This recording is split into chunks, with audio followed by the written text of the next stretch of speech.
And for more on this, I'm now joined live from London by CNN reporter Bianca Nobilo. Bianca, thank you for joining us. What has been the reaction to Boris Johnson's resignation?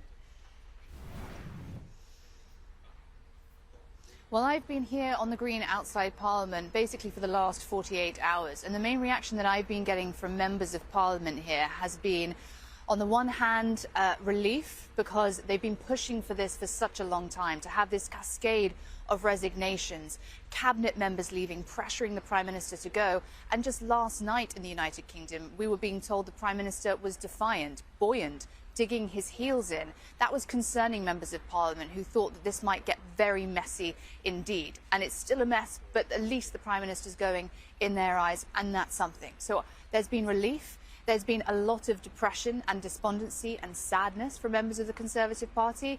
Nobody thinks that this is edifying. It really has exposed the dirty laundry of the Tory Party, and it's never a good look. This is a party that's been described as being fratricidal in the past. No one wants to be seen to be stabbing their Prime Minister in the back. And there's a smaller contingent in the party who are frustrated and are still not willing to give up. These are people who feel that Boris has been betrayed. And they're still out there, and they still feel like there isn't a sense of finality just yet. The Labour Party, though, as you heard in that clip just now, pushing for an expedited end to Boris Johnson's premiership. And in terms of the country at large, I think that's really a macrocosm of that building behind me. There was a lot of fatigue with all the scandals in this process, and at points it seemed that Boris Johnson would defy political gravity time and time again.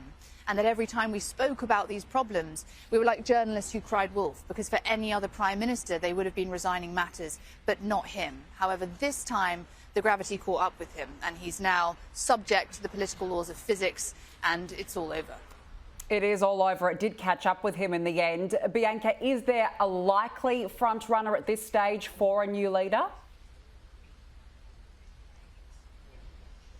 One of the most captivating and exciting things about the leadership race is it's wide open.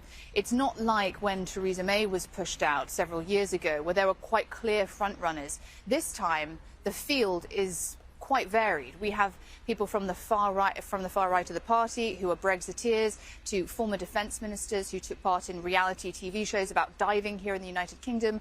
One of the front runners when it comes to the party membership, though, and they are key, because the parliamentary party whittles down the candidates to two, and then it's the membership of the Conservative Party, so citizens in the country, 200,000 of them or thereabouts, that will vote to choose the leader of the Conservative Party. Now, according to recent polls, their favourite is Ben Wallace, who is the Secretary of State for Defence. This is a man who's considered to be a safe pair of hands. His handling of the crisis in Ukraine has been lauded widely. He was also somebody considered to have handled the fall of Kabul in Afghanistan well, when the Prime Minister and the Foreign Secretary were both accused of not really keeping an eye on it, being on holiday, ignoring the issue.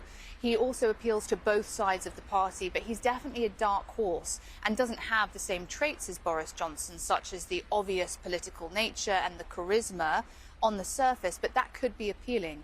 Another is the former Chancellor Rishi Sunak, who up until a few months ago, when he became embroiled in his own scandals involving his wife, domicile status and tax avoidance, he was considered to be a likely successor to Johnson, based mainly on his poised and slick delivery of press conferences during the pandemic here in Britain.